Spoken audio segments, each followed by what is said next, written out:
Hey everybody, welcome back to Disturbing Creationz TV series. And today I found a bunch of old videos right when I was making the YouTube channel. So a little over a year ago, about me pulling the engine out of the twin turbo Audi that we were going to make the twin turbo Porsche race car. And then a lot of things happened. We put that aside, and I had surgery and some other things. We opened some other channels, but now we're getting back to building this race car that I have the time and finished everything up. So I want to show you the very beginning of when I pull the engine out, what I noticed about the engine, the questions that I had about the engine, and show you just where we started at the beginning. And then we're gonna start building this race car. So let's get some work done. What's up? I got a little farther on the twin turbo Boxster project. So we were going to twin turbo the silver one over there, this one, but it's automatic, so I decided not to. So now I'm a twin turbo this one. What do you guys think? So this one is stick. You see in there? I don't know. Yeah, see stick. This one's stick, and came with a 2.7, so it should match up pretty good with this 2.7 Audi motor that we're gonna put in. It's gonna be phenomenal. So here's the update. Let's go into the shop. So Disturbing Creationz. Can we get a like, subscribe, notifications all? Leave a comment down below if you've done this, you have a Porsche or an Audi, or if you've done a motor swap on one of these cars before. I did this motor swap today on my own. I used a lot of machines for help. So let's see what I had accomplished today. So I have a hoist, engine hoist here, and I connected to the front hook here on the Audi motor, and I put a motorcycle jack under the oil pan, so it would be safe to drop from the bottom. That's a 1,500 pound motorcycle jack, because we do motorcycles as well, just to be safe. And then because I'm doing this all by myself, I put a transmission jack behind the transmission. That way when the motor came down, it would set correctly and I could ease it down, you know, instead of it just the back just falling down, and I could pull it out. And this is pretty heavy, man. I had to pull the whole suspension out with it, you know. So this is the transfer case, the transmission, the entire suspension, and the motor. This is an Audi A6 twin turbo 2.7. It's a 2001. They call this the S4B5 motor. I already stripped it of the intercoolers and everything else. I've been degreasing them and seeing what parts are good and what we need to take off. So once I pull this, the engine here, and this piece of transmission off of the suspension, I have to put the suspension now back into this car, because how am I going to get it out of my garage? It's just empty. I mean, is that the most empty Audi you ever saw? And you can't even tell that's an Audi, right? Well, let's go look. I'll show you some of the stuff that I had to do. So this is the engine bay for the Audi. So we had to disconnect the drive shaft here in the back, the drive shaft right here from the back of the car. And the drive shaft has six 6mm Allen bolts in it. You take the 6mm Allen bolts out of this, and the drive shaft will disconnect. Once you get this to come down a little bit and the drive shaft down, then you see this box. This is where you get your shifter linkage. Let's crawl down in there so you can get a better look at what I'm talking about. So let me get down in this little engine bay here. So this is the back of the transmission. You see these little holes in here? These are where the Allens are. And this is the shift linkage. So there was like a little weird clip on here I had pulled off. And then right here, see where this metal piece is? There's a slider clip. You just yank it down like this. Oh, sorry, there's a spider on me. Woo, yuck. And then this box has 4 10mm screws. So 1, 2, 3, 4. This box will come down. Now you slide it down a little bit, and then you can get inside here. And this is what locks onto your shift linkage. After we did the shift linkage, we had to disengage some of the items. So I couldn't get to some of this stuff until the motor came down, like these 2 heater core hoses. One is an in and one is an out, and what this does is this takes coolant, hot coolant from the motor, and takes it into your car, and there's a little fan in there, and that's what blows the heat inside of your car with this hot coolant before it gets recycled all the way up through everything back to the front of the car, in front of the motor where the radiator would be. So this is the front of the car, the engine sits here, and the radiator sits in the front. A couple other things is I had to take the strut out. So on the top of the strut mount, there's 1, 2, 3 16mm bolts. And this strut right here, 1, 2, 3, will disengage. Now what's nice about this is it has about everything connected to it. So you have the plate here, you have the upper, this really isn't an A-arm, but one of these is probably called the control arm, and one of these is called a trailing arm. I don't know which one it is because they both look like they have ball joints on them up top. And then the whole control arm, trailing arm business down here, everything came off. I took the axle out earlier. These are special 12-point. I think it's a 12mm 12-point. I had to buy it special to get them out. I eventually had to take it out anyway to get the transmission out, because this is a 4-wheel drive, and the Porsche is only rear-wheel drive, rear engine, or mid-engine, I should say. So we're gonna have to strip all these components off and put this all back together. So we had to take the air conditioner out here with these pieces, these links, and this. With the luckily we didn't have to capture any fluids or gases with this vehicle because it was already broken and everything had already seeped out.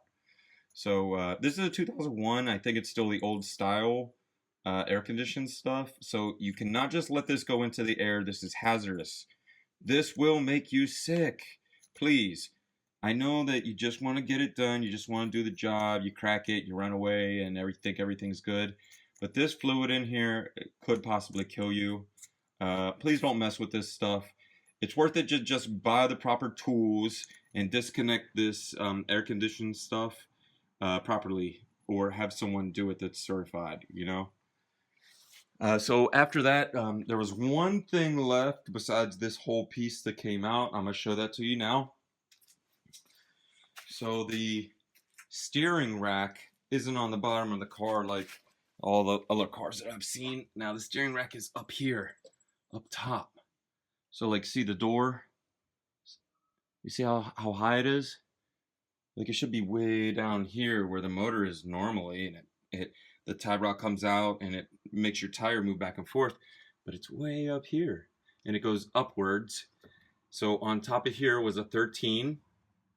And in front of it was a 16. I had to take off both. I had to take the bolt out of this one and the bolt to the pinch bolt and get this off, and this stays with the vehicle. You don't have to mess with this. This one's pretty blown up, it looks like. Oh man, it might so loose. You see that? So loose, dangerous. This probably isn't even in correctly. So there's a lot of miles on this car. Like I said, this is a donor. If anyone's close and needs this, then you know, call us for parts, or maybe we can do some trading. So whatever I sell off the rest of this roller, we're gonna put towards the project. Can't go over 10,000, so I had to buy 2 cars. I have 6,000 into these 2 cars, and I haven't even done anything yet. So whatever we sell off of this car, I'm going to, you know, put back in.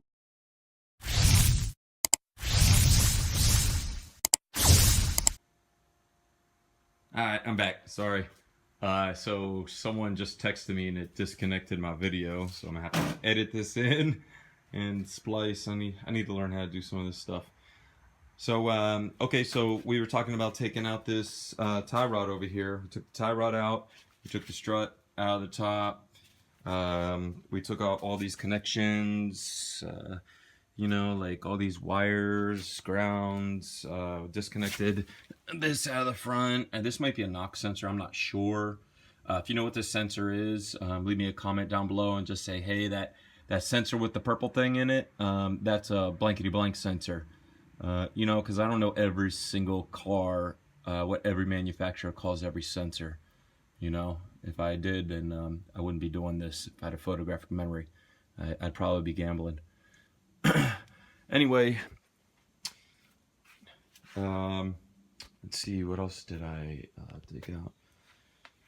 So now, like I said, I'm going to strip the motor from the vehicle. I took this axle out already. I don't really think I need it even to put it back. I'm going to sell the whole roller as parts, or junk it or something, you know. Excuse me. So I'm thinking about doing some things with the motor already now that I'm looking at it. I don't want to have this fan on here anymore. This fan clutch. So I'm going to take this off because it scavenges power, makes your crank and your engine, you know, you got to spin one more thing.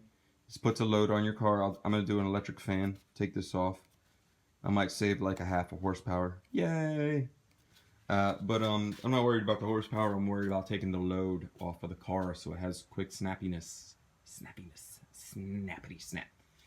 I'm gonna probably take the air conditioner off of this car. Once I find it somewhere. I don't know. It's let me show you how. Let me show you how. It might be this one down here. See under the fan down here. Because I'm pretty sure this is the crank. Or no, that's a power steering. This is the cam. This is the crank. This might be power steering. This is probably a water pump behind here. This is probably the air conditioner. We're gonna delete this completely. The car's a convertible, and we want to take off weight, and you know, I have more than one car, so if it's scouring hot, I'll just put the top down. Yeah, I don't care. So it's gonna take like I think the entire air conditioning system with the accumulator, this and all the pipes and everything came out to like 37 pounds or something. Plus it takes a little, like I said, pressure off the motor when it's not spinning. So we'll see what happens. I'm gonna have to go through a lot of this stuff, you know, like this is cracked in the front. When I take this off, I gotta see if I can reset this with some fiberglass and put it together. If not, I gotta buy a new cap. It happened on the other side as well. Some of the boots that were on here, like this one looks pretty good, but the two diverters that were in the front were like had a hole blown in them. They were disgusting. Some of this stuff wasn't even connected to anything. Like it was, some of the radiator coolant wasn't connected as I was driving home. You can finally see the turbo down here. So you can see the turbo. So you see the blow off, the wastegate, where it comes up and it moves here. And then this is the exhaust. See where the exhaust, see where the three cylinders, you know, like let's say this is hypothetically 1, 2, 3, and then the intake, so then the cylinder, the head, and then this is on the manifold, let's say 1, 2, 3 on this log, which is disgusting. Then it goes up, goes into the turbo while it goes out, makes the turbo spin. Then this is the turbo, and then the turbo goes into this intake pipe, you know, and then this intake pipe I think comes around and goes from a pipe here and then goes into I don't know, I gotta relook at it. I don't want to tell you the wrong thing, but then a pipe comes around and it goes back up into this, and then these two pipes meet and have to be in sync to go into this one throttle body. So everything has to be set up, correctly. I pretty much think this car is stock. I mean, it has straight pipe on it, but it's not even stick. It's automatic. It does have that shifty, Steptronic type the German cars have, where you can just push it forward and backwards and shift on your own. So I don't know if I'm be able to use that or not. I don't think I can use this transmission now that I'm looking at it, because this transmission looks like it has for differential, or for the drive shaft in the back, and here for the axles here. But I don't know if it's gonna link up. Like, maybe I can just take this back piece off and reconnect a different tail so it doesn't use this. I'm gonna do some research on it tonight and see. They do say you can use the Audi transmissions in the all right, so after doing some research, because the video is a little older, I realized that we cannot use this transmission. You cannot take the back off of the transmission and put like a closed end to make it the front wheel drive only. It's not how transmissions work.